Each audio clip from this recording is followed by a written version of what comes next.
নমস্কাৰ এই সিৰিজটোৰ আজি আমাৰ পাৰ্ট 15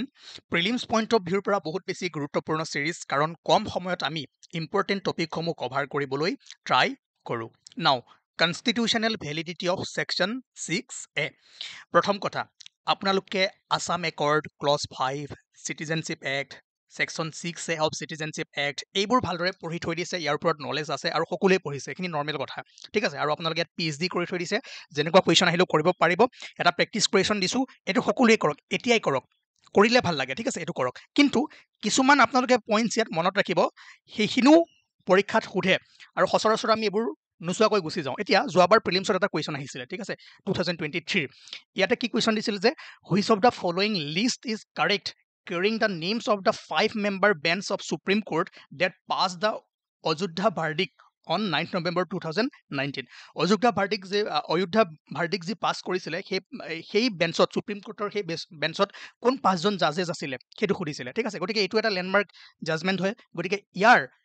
এইখন বেঞ্চত যি পাঁচজন জাজেছ আছিলে তাৰ নামটো প্ৰথম কথা তাৰ নামটো আপোনালোকে জানিব লাগিব যে চিফ জাষ্টিছ অফ ইণ্ডিয়া আছিল সেই সময়ৰ কোন DY চন্দ্ৰচূড় লগতে justice MM Sundaresh justice Suryakanta justice Manoj Mishra and justice JB Pardiwala এইটো একদম মনত ৰাখক এইবাৰ ইয়াৰ পৰা কুৱেশ্যন সুধিব পাৰে লগতে আপোনালোকে জানেই যে supreme court by 4:1 majority upholds constitutional validity of section 6A of citizenship act আৰু এই এজন জাজ যিজনে এগেইনষ্টত গৈছিলে যিজনে এইটো আনকনষ্টিটিউচনেল বুলি কৈছিলে তেওঁৰ নামটো মনত ৰাখি থৈ দিব ঠিক আছে জাষ্টিছ JB পাৰ্ডিৱালা ওকে তো এইখিনি বস্তু যদি আপোনালোকে ভালদৰে মনত ৰাখে তেনেহ'লে এই টপিকটোৰ পৰা যেনেকুৱা কুৱেশ্যন আহিলেও কৰিব পাৰিব কাৰণ এইবোৰতো আপোনালোকে আৰামছে পঢ়ি থৈ দিছে চিটিজেনশ্বিপ এক্ট ছেকশ্যন 6A গতিকে মই কমন বস্তুবোৰ পঢ়াবলৈ নাযাওঁ ঠিক আছে এই কুৱেশ্যনটো ট্ৰাই কৰক এইটোতো যোৱাবাৰ আহিছে নকৰিলেও কোনো কথা নাই কিন্তু এইবাৰ এনেকুৱা কুৱেশ্যন এটা দিব পাৰে কিন্তু এই কুৱেশ্যনটো সকলোৱে কৰক মই ৰিকুৱেষ্ট কৰিছোঁ তেতিয়া নেক্সট ছেশ্যনবোৰ আমি আৰু ভালদৰে দিবলৈ ট্ৰাই কৰিম ঠিক আছে তো তেতিয়া আপোনালোকে গম পাব যে কেনেকুৱা কুৱেশ্যন সুধিব পাৰে নাও নেক্সট ইয়াত কৈছে ৰামচাৰ চাইট ৰিচেণ্টলি আপোনালোকে জানে যে এজ অফ 2025 ফেব্ৰুৱাৰীত 2 আৰু 4খন ৰামচাৰ চাইট ইনক্লুড কৰা হৈছে আমাৰ ইণ্ডিয়াৰ পৰা ঠিক আছে তো এতিয়া যদি আমি চাওঁ as of February 2025 there are 89 Ramsar sites in India ঠিক আছে তো চবতকৈ বেছি তামিলনাডুত আটাইতকৈ বেছি ৰামচাৰ চাইট আছে হ'ব ওকে আৰু এটা বস্তু মন কৰিব 2025ত তামিলনাডুৰ চাক্ৰাকটি বাৰ্ড চেঞ্চুৰী আৰু তামিলনাডুৰে থাৰ্টাংগল বাৰ্ড চেঞ্চুৰী দেন ছিকিমৰ কেশৌপাৰ্লি ৱেটলেণ্ড আৰু উদ্ধৱ হ'ব উদ্ধৱ লেক ঝাৰখণ্ড এই চাৰিটা নতুনকৈ ৰামচাৰ চাইটত ইনক্লুড কৰা হৈছে গতিকে এইটো হ'ল আপোনাৰ 89 নম্বৰ 88 87 আৰু 86 টোটেল এতিয়া আমাৰ 89 ৰামচাৰ চাইট আছে ইণ্ডিয়াত আৰু এটা পইণ্ট মনত ৰাখিব যে ঝাৰখণ্ড এণ্ড ছিকিম ৰিচিভ দিয়াৰ ফাৰ্ষ্ট ৰামচাৰ ডেজিগনেশ্যন এই পইণ্টটো আপোনালোকে ভালদৰে চাই থ'ব আৰু জানে যে ৱৰ্ল্ড ৱেটলেণ্ডছ ডে 2 ফেব্ৰুৱাৰীত পালন কৰা হয় আৰু এইবাৰ 2025ৰ থিমটো হ'ল আপোনাৰ protecting ৱেটলেণ্ডছ for hour common future ঠিক আছে আৰু বাকী ৰামচাৰ চাইটবোৰ মনত ৰাখি থাকিব নালাগে ঠিক আছে আৰু আমাৰ নৰ্থ ইষ্টৰ যি চাৰিখন আছে সেইটোতো জানে এইবোৰ মনত ৰখাৰ কোনো দৰকাৰ নাই কিন্তু এই চাৰিখন মনত ৰাখিব বাছ কোনখন ষ্টেটত আছে আৰু ঝাৰখণ্ড আৰু ছিকিমে যে তেওঁলোকৰ ফাৰ্ষ্ট ৰামচাৰ চাইট পাইছে সেইটো মনত ৰাখিব ঠিক আছে এজ অফ ফেব্ৰুৱাৰী কিমানখন আছে সেইটো ইম্পৰ্টেণ্ট পইণ্ট হয় আৰু তামিলনাডুৰ আটাইতকৈ বেছি ৰামচাৰ চাইট আছে হ'ব ঠিক আছে next 58 tiger reserve recently include কৰা হৈছে মাধৱ টাইগাৰ ৰিজাৰ্ভ মধ্যপ্ৰদেশত আছে আৰু যদি চাই 2024 নৱেম্বৰতো আপোনাৰ Guru Ghasidas Tamor Pingla tiger reserve Chhattisgarh Ratapani tiger reserve Madhya Pradesh আৰু ৰিচেণ্টলি আপোনাৰ 58 2025ত মাধৱ টাইগাৰ ৰিজাৰ্ভক এজ এ টাইগাৰ ৰিজাৰ্ভ হিচাপে কি কৰাইছে ইনক্লুড কৰা হৈছে ক'ত আছে মধ্যপ্ৰদেশত ওকে যেহেতু নিউজত আছে কোনখন ষ্টেটত আছে সেইখিনি চাই থৈ দিব আৰু লগতে আমাৰ অসমত চাৰিখন আছে জানি ওৰাং নামেৰি মানাস আৰু কাজিৰঙা হ'ব ঠিক আছে নেক্সট মই যোৱাৰ আগত আৰু এটা কথা কওঁ যদি PDF-সমূহ ল'ব বিচাৰে কণ্টেক্ট কৰিব কাৰণ সকলোবোৰ পাৰ্ট আমি ইয়াতে দিয়াটো সম্ভৱ নহ'ব পাৰে ৰেকৰ্ড কৰা সম্ভৱ নহ'ব পাৰে কিন্তু মই PDF আকাৰে আপোনালোকক গ্ৰুপত দি গৈ আছোঁ আৰু আপকামিং যিবোৰ ইম্পৰ্টেণ্ট বুলি ভাবোঁ মই সেইবোৰ দিবলৈ ট্ৰাই কৰিম আৰু এটা কথা মন কৰিব যে ইয়াত কমন টপিকবোৰ আমি ডিছকাছ নকৰোঁ যিবোৰ সকলোৱে জানে ইয়াত জাষ্ট যিবোৰ ধৰক সিলেক্টেড টপিক বা ইম্পৰ্টেণ্ট টপিক সেইবোৰ আমি আনিবলৈ ট্ৰাই কৰিছোঁ ঠিক আছে ওকে নাও এটিকলি টুটিপাত স্কিম ইম্পৰ্টেণ্ট হয় আৰু এই স্কিমটোৰ মেইন উদ্দেশ্য কি যে two provide financial support to the Assam T workers okay আৰু আণ্ডাৰ দিছ স্কিম কি কৰা হ'ব ওৱান টাইম ঠিক আছে ওৱান টাইম ফাইনেন্সিয়েল এছিষ্টেঞ্চ প্ৰদান কৰা হ'ব কিমান 5,000 টকা 5,000 will be given to approximately 7 lakhs existing workers as promised in the budget 2025-26. আৰু এই স্কিমটো লাভ কৰিবৰ কাৰণে tea workers must be permanent resident of Assam. Okay, আৰু workers will be required to produce a document declaring that they are tea workers in the state. Okay, আৰু workers জনৰ এটা bank account must be থাকিবই লাগিব। গতিকে এটাই মনত ৰাখক যে এথিকলি দুটিপাত স্কিমৰ মূল উদ্দেশ্য কি financial support to the Assam tea workers কি কৰা হ'ব ওয়ান টাইম ফাইনেন্সিয়েল এসিস্টেন্স প্ৰদান কৰা হ'ব কিমান 5000 rupees এপ্ৰক্সিমেটলি 7 লাখ যি ওয়াৰ্কাৰ্স আছে কৰ্মচাৰী আছে চাহ উদ্যোগত তেওঁলোকক দিয়া হ'ব পাৰ্মানেন্ট ৰেজিডেন্ট হ'ব লাগিব তেওঁলোক বেংক একাউণ্ট মাষ্ট বি থাকিব লাগিব এইখিনি পইণ্টটো যদি ভালদৰে চাই বাস ইয়াৰ পৰা যদি কুৱেশ্যন আহে আপোনালোকে কৰিব পাৰিব নেক্সট ইম্পৰ্টেণ্ট হ'ল যে Assam thermal power generation product promotion policy 2025 এইটো আপোনালোকে চাব যে Assam thermal power generation product promotion policy 2025 to ensure energy self sufficiency for Assam by 2035 এইটো মনত ৰাখিব আৰু under this new policy Assam plans to add 2000 megawatts of thermal power capacity by 2030 আৰু 2000 by 2030 and scale up to 5000 megawatt by 2035 আৰু ইয়াৰ nodal agency ইয়াক এই পলিচিসমূহ implement কৰাৰ nodal agency কোন হ'ব APDCL এই বস্তুটো মনত ৰাখিব the Assam power distribution company limited চমুকৈ APDCL has been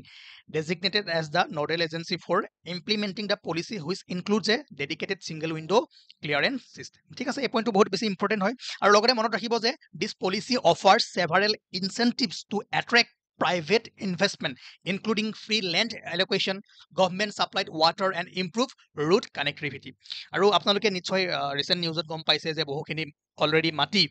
এসাইন কৰিছে কিছু কিছু প্ৰাইভেট কোম্পানীক ঠিক আছে তো ফ্ৰী ল্যান্ডও দিয়া হ'ব ইয়াতে গভৰ্নমেণ্ট সাপ্লাইড ওয়াটাৰ দিয়া হ'ব ইমপ্ৰুভ ৰুট কানেক্টিভিটি দিয়া হ'ব এই পইণ্টছবোৰ ইম্পৰ্টেণ্ট হয় ঠিক আছে ষ্টেটমেণ্টত এটা দি দিব পাৰে হ'ব সো মেইন এম কি যাতে ইয়াত লাৰ্জ স্কেল ইনভেষ্টমেণ্ট আহক প্ৰাইভেট ছেক্টৰো ইয়াত ধুনীয়াকৈ আহি ফালে প্লান্ট স্থাপন কৰক ঠিক আছে গতিকে Assam thermal power generation product promotion policy এবাৰ ভালদৰে চাই থৈ দিব নাও departmental ৰিষ্ট্ৰাকচাৰিং To tackle climate change, recently Assam cabinet restructures and renames some departments. ঠিক আছে এতিয়াৰে পৰা কি হ'ব যে the Science Technology and Climate Change Department has been renamed as the Science and Technology Department, removing its climate change mandate. মানে এতিয়াৰে পৰা বাস সায়েন্স এণ্ড টেকনলজিত গুৰুত্ব দিয়ক ইয়াত ক্লাইমেট চেঞ্জ মেণ্ডেটটো ইয়াৰ পৰা অঁতৰাই দিছে ঠিক আছে আৰু the environment and forest department has been rebranded as the environment forest and climate change department officially making it the nodal department for all climate change related activities এতিয়া এই ডিপাৰ্টমেণ্টৰ লগত যদি ক্লাইমেট চেঞ্জ এক্টিভিটি থাকে তেনেহ'লে কি হৈ আছিলে দুইফালে কাম কৰিবলৈ যাওঁতে হয়তো ক'ৰবাত নহয় ক'ৰবাত অকণমান এফিচিয়েঞ্চি কমি আছিলে তো এতিয়া ভালদৰে ক্লাইমেট চেঞ্জৰ লগত টেকেল কৰিবৰ কাৰণে এই অলপমান ডিপাৰ্টমেণ্টেল ৰিষ্ট্ৰাকচাৰিং কৰা হৈছে আৰু ইয়াৰ পৰা এক্সপেক্ট কৰা হৈছে যে পলিচিবোৰ মেকিং কৰোঁতে বা পলিচিবোৰ ইমপ্লিমেণ্ট কৰোঁতে অলপমান ইম্প্ৰুভ আহিব পাৰে ঠিক আছে তো সেইকাৰণে লিখা আছে যে দ্য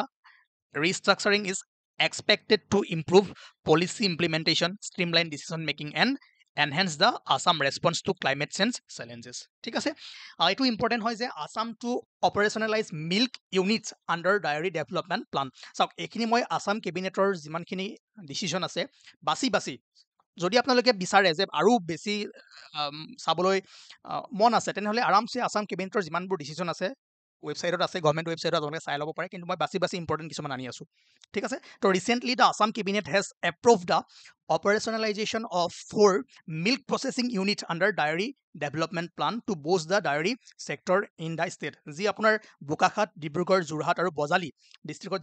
যিকেইটা ইউনিট আছে ঠিক আছে will now come under the operational purview of Northeast Dairy and Food Limited NEDFL a joint venture of the central and state government ঠিক আছে বাস ইমানখিনি মনত ৰাখিলে আপোনালোকৰ হৈ যাব নেক্সট যদি চাই এইটো সকলোৱে জানে আসাম চিফ মিনিষ্টাৰ জীৱন প্ৰেৰণা স্কিম CM জীৱন প্ৰেৰণা স্কিম পইচা পাব আপোনালোকে যিসকলে ফ্ৰেছ গ্ৰেজুৱেট এতিয়া 2025ত গ্ৰেজুৱেট হৈ ওলাইছে ভাল খবৰ ঠিক আছে কিমান পাব 2500 পাৰ মান্থ আৰু যদি বিচাৰে ওৱান টাইম ল'ম বুলি তেনেহ'লে 25,000 টকা ল'ব পাৰিব ঠিক আছে এটা জানে যে Jiban Prerana scheme is dedicated to providing financial assistance of ₹2,500 per month to the graduate of 2024-25 from universities or colleges of Assam for up to 1 year. candidate can also opt for a one-time payment of rupees 25,000 rather than monthly payment. এটো মনত ৰাখিব আৰু one time financial assistance প্ৰদান কৰা হ'ব rupees 50,000 কাক will be given to the দিব্যাংগ research scholar. ঠিক আছে, এই পইণ্টটো মনত ৰাখিব। দিব্যাংগ research scholar সকলক one time 50,000 প্ৰদান কৰা হ'ব। বাকি জীৱন প্ৰেৰণা স্কিম আপোনালোকে বহুতবাৰ পাই থৈছে। So ইয়াৰ মেইন এম কি যে under which financial assistance will be provided to the youth of state during the search of job. But সেইখিনি পইচা লৈতো এনজয় কৰিব সকলোৱে, হয়নে নহয়? যদিও অ'কে, নাও নেক্সট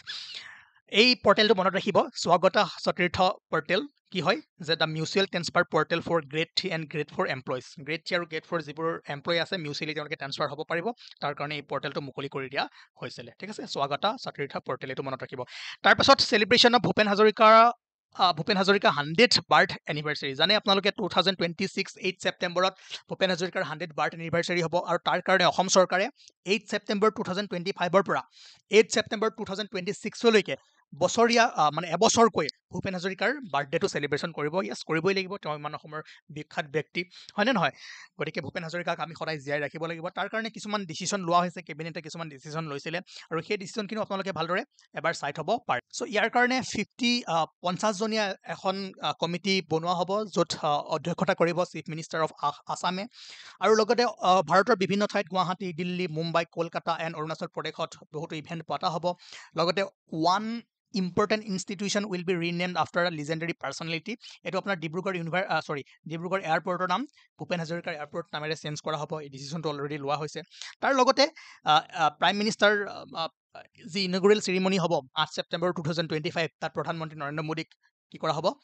নিমন্ত্ৰণ জনোৱা হ'ব, বা ৰাষ্ট্ৰপতি দ্ৰৌপদী মুৰ্মুক নিমন্ত্ৰণ জনোৱা হ'ব। আৰু a biography of doctor Bhupen Hazarika will be released and translated in diverse language. ঠিক আছে, ভাৰতৰ বিভিন্ন লেংগুৱেজত ইয়াক ট্ৰান্সলেট কৰা হ'ব, এইটো আপোনালোকে জানে। আৰু ডকুমেণ্টাৰীজ অফ দ্য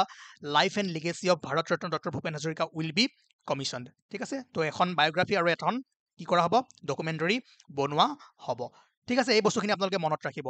তাৰপিছত আজি আমি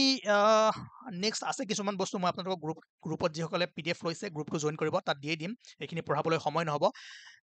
আৰু আছিলে বাৰু 2-এটা বস্তু, ক'ত ৰৈ গ'ল।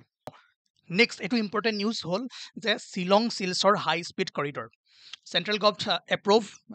আপোনালোকে জানে ৰিচেণ্টলি পাইছে, কেবিনেটে এপ্ৰুভ কৰিছে যে 166.80 kilometre high speed corridor from Mawlyngkhung near Shillong in Meghalaya to Panchgram near Silchar Assam. মনত ৰাখিব, total length 166.80 kilometre. Okay, the project involves the development, maintenance and management of NH06 as a 4 lane. আপোনালোকে হয়তো NH06 দি গৈছে, যদি এতিয়া চাই এতিয়া 2 লেন হৈ আছে, তো এইটো আপোনাৰ হেৰি হ'ব, আপগ্ৰেড হ'ব। ঠিক আছে, দেন এইটো চাই থ'ব। লগতে যি 166.80 কিলোমিটাৰ আছে, তাৰে 144.80 কিলোমিটাৰ থাকিব মেঘালয়ত, আৰু rest of the 22 kilometre stretch of the expressway in Assam ক'ত হ'ব, কাছাৰ ডিষ্ট্ৰিক্টত থাকিব। ঠিক আছে, এই বস্তুটো মনত ৰাখিব। লগতে মেঘালয়ৰ Ribhoi, east Khasi hills, west Jaintia hills and east Jaintia hills, এইকেইখন ডিষ্ট্ৰিক্টৰ মাজেৰে পাৰ হ'ব আৰু অসমৰ কাছাৰ ডিষ্ট্ৰিক্টত সোমাব। ঠিক আছে, 22 কিলোমিটাৰ আৰু 144.80 কিলোমিটাৰ। আৰু এই ৰুটটো হোৱাৰ লগে লগে গুৱাহাটী, শ্বিলং, শিলচৰ, ইম্ফল, আইজল এণ্ড আগৰতলাৰ কানেক্টিভিটি কি হ'ব, ইজি হৈ যাব। ঠিক আছে, তো এই পইণ্টছবোৰ চাই থ'ব, ষ্টেটমেণ্ট বেছ কুৱেশ্যনত দি দিব পাৰে। আৰু এট প্ৰেজেণ্ট যদি আমি চাওঁ connectivity between Guwahati and Silchar, either through the east west corridor NH24 east west corridor আপোনালোকে জানে, or through the existing 2 lane NH6 বা ভায়া যোৰাবাদ, জয়াই এণ্ড ৰাতা চেৰা। মইতো গৈছোঁ বহুতবাৰ এইফালেদি, আপোনালোকে গৈছে নাই নাজানো। ঠিক আছে, বাকী চাই থ'ব, ইয়াৰ পৰা কুৱেশ্যন এটা দুটা দিব পাৰে, যিহেতু ইম্পৰ্টেণ্ট প্ৰজেক্ট হয়। আৰু গ্ৰীণফিল্ড প্ৰজেক্ট কি হয় ইয়াত লিখা আছে, আপোনালোকে নিশ্চয় পঢ়িলে বুজি পাব। ঠিক আছে, এণ্ড ডেছক্ৰিপশ্যন ইয়াত দিয়া হৈ আছে। প্ৰজেক্ট নেম, কৰিডৰটো আপোনাৰ শ্বিলং শিলচৰ, যিটো আমাৰ এতিয়া শ্বিলং শিলচৰ কানেক্টিভিটিটো ভাল হৈ যাব, ট্ৰেভেলিং টাইম ৰিডিউচ হৈ যাব, প্ৰায় 30 to 45 মিনিটছ কমি যাব। ঠিক আছে, দেন লেংথটো চাই থ'ব, টোটেল কষ্টবোৰ নালাগে, কিন্তু লেংথ চাই থ'ব পাৰে। মোডটো চাব, হাইব্ৰিড এনিউটি মোড, মানে কি হ'ব, ইয়াত প্ৰথম 40% গভৰ্ণমেণ্টে হেৰি কৰিব, প্ৰাইভেট PPP মডেল হ'ব। প্ৰথম 40% গভৰ্ণমেণ্টে ইয়াতে কণ্ট্ৰিবিউট কৰিব, বাকী 60% আপ টু 15 ইয়াৰ্ছলৈকে কি হ'ব, এইটো ধৰক থ্ৰ' টুল চেক্স বা বিভিন্ন প্ৰকাৰে আহিব। এই মোডটো বাৰু মই বুজাই দিম আপোনালোকক, এতিয়া চিন্তা কৰিব নালাগে।